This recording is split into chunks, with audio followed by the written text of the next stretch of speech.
ఎందుకో దైవ ప్రేరణ కలిగి ఈ విషయం కోసం అయితే క్షమించాలి. మరి కీర్తన 66:16 ప్రకారం దేవుని భయభక్తుల వల్ల వారు మీరందరూ వచ్చి ఆలకించుడి వాక్యం సెలవిస్తుంది ప్రియులారా. మరి మీరందరూ ఆలకించాలని ప్రభు పెట్టి మరోసారి మనవి చేస్తున్నా. మరి తల్లి యొక్క తిరుగుబాటు గురించి మీ అందరికీ తెలియని వారు ఓ కొద్ది మంది ఉంటారు పిల్లలు. సంపూర్ణంగా దేవుడు నాన్నగారు రక్షించబడి వాడుకున్నప్పుడు కూడా ఆమె తిరుగుబాటుతనాన్ని బట్టి కుటుంబంలో అభిషేకత లేదు, క్షయమేమీ లేదు. చాలా విపత్కరమైన పరిస్థితులు మన ముందు మేము వెళుతున్న తరుణంలో మనము దీన దశలో ఉన్నప్పుడు ఆయన మనల్ని జ్ఞాపకం చేసుకుని చెప్పిన వాక్య రీతిగా మా దీన స్థితిలో గుర్తెరిగిన తండ్రి, నా ఎడల మా ఎడల ప్రేమ కలిగిన తండ్రి మరొకసారి నా కుటుంబాన్ని జ్ఞాపకం చేసుకుంటూ వచ్చాడు. మరి నేను అలాంటి తిరుగుబాటుతున్న సమయంలో దేవుని కృపచేత అనేక మంది పరిస్థితుల యొక్క ప్రార్థన కారణంగా పరమతని దేవుని గుర్తిరిగి నిజరక్షకుడిని గుర్తిరిగే భాగ్యం ఇచ్చినాడు. మరి నేను గుర్తిరిగిన తర్వాత తల్లి కూడా పరమతని గుర్తిరిగే భాగ్యం ఇచ్చినాడు పిల్లరా.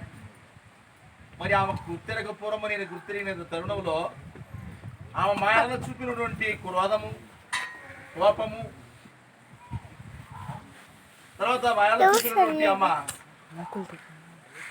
విపత్కరమైన పరిస్థితులు చెప్పనలవు. కానీ ఓ ప్రక్క మా నాన్నగారు, మరో ప్రక్క నేను కూడా ఆ విషయంలో బలైపోతుండేవాళ్ళం. అయినా కన్నీటి పెట్టి ప్రార్థించేవారు. అవును, ఏం మాట్లాడేటప్పుడు మాకు అధికారం ఉండేది కాదు.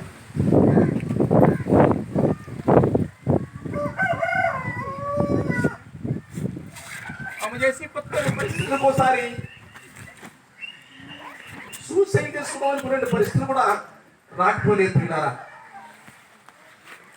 అయినప్పటికీ పరిశుద్ధుల ప్రార్థన కారణాన, పరమతనైన దేవుని యొక్క అక్షయత మీద ఉన్న కారణాన ఆమెను కూడా నిర్లక్ష్యకుండా యేసుని గుర్తిరిగే భాగ్యం పరమతని ఆయన అనుగ్రహించారు. అయితే ఆ తల్లి గుర్తిరిగిన తర్వాత ఆమె ఎంతగా మాయడల క్రోధం కలిగి ఉండేదో, మాయడల కోపం కలిగి ఉండేదో, మాయడల ఆమె ద్వేషం కలిగి ఉండేదో, ఆమె ఇన్ని అరచబడి మాయడల ప్రేమ కలగడం, మమ్మల్ని ఎంతగానో ఆదరించడం జరిగింది. అయితే ఆమె జీవితకాలం అంతా కూడా కష్టాలమయంతోనే సాగుతూ వచ్చింది. అయితే పిల్లారా, వాటన్నిటిని బట్టి ఆమె మా మీద కూడా కోపం చూపిస్తూ పరమతని దేవుని త్రోసిపుచ్చుతూ ఉండేది. 2007వ సంవత్సరంలో దేవుని గుర్తిరిగింది. నిజరక్షకుడు యేసు తప్ప మనకు దేవుడు లేనిది కామా ఒక నిర్ణయానికి వచ్చింది పిల్లారా. అంత పూర్వం అయితే రే నువ్వు దేవుని గుర్తిరినావు కదా, తల్లిదండ్రుల యొక్క కోరిక నెరవేర్చాలమ్మా, నాకు కోరిక నెరవేరుస్తావా? ఏందమ్మా అది? నేను తిరుపతి వెళ్ళాలా? సరే అమ్మా, బంగారు మళ్ళీ వస్తానమ్మా. తీసుకెళ్ళాను. తర్వాత నేను కొండ కింద ఉంటాను, నువ్వు అయితే కొండ మీదకి వెళ్ళిరా అని చెప్పాను. లేదు, కొండపై నువ్వు కూడా రావాలని. సరేనమ్మా, ఒకటే వస్తానని చెప్పేసి కొండపైకి వెళ్ళిన తర్వాత నువ్వు కూడా దేవాలయంలో ప్రవేశించాను. పిల్లలు, అమ్మా నేను నిజరక్షకుడిని గుర్తిరిగినాను. ఆయన లోకరక్షకుడు, నన్ను రక్షించే రక్షణ కూడా ఆయన తప్ప మనకు నాకు ఎవరు లేని విశ్వసించా. నా ప్రాణమని ఇచ్చడానికి నేను సిద్ధమే, కానీ నేను అందులో ప్రవేశించడానికి మాత్రం సిద్ధం కాదు. లేనట్టయితే నేను తిరిగి పద అంటుంది పిల్లలు. నా మాట నమ్మ, ఇంత దూరం వచ్చినావు కదా, నీ కోరిక ఏదో ఉన్నావు కదా, నీ కోరిక నెరవేర్చుకో. లేదు, నువ్వు వస్తేనే వస్తాను, లేకపోతే అమ్మా ఒక కత్తి తెచ్చిస్తాను, నన్ను ఇక్కడ చంపి నెక్స్ట్ అక్కడికి వెళ్ళు, నీ పని చూసుకొని వచ్చి. కానీ నేను మాత్రం అందులో ప్రవేశించడానికి ఏమాత్రం సిద్ధపడ్డా చెప్పిన ప్రియులారా. వెంటనే తిరిగింది. నేను కూడా లోపలికి వెళ్ళననింది, వచ్చింది. ప్రభు కృప ద్వారా ఆయన అంగీకరించింది. నాయనా యేసయ్య తప్ప మరొక దేవుడు లేడు, నేను గుర్తిరిగాను ఈ మాట చెప్పింది ప్రియులారా. తర్వాత బాప్తిసాలకు కూడా సిద్ధపడింది. ఆ రక్షణ తీర్మానంతో పాటు తర్వాత 2 సంవత్సరాలకు బాప్తిసం కూడా తీసుకోవడం జరిగింది. ప్రియులారా, మరి ప్రవర్తన మా కొరకై నిత్యము, నా కుటుంబం కొరకై, తప్పుడు కుటుంబం కొరకై చెల్లుకుని నిత్యం ప్రార్థన చేస్తుంటుంది. ప్రియులారా,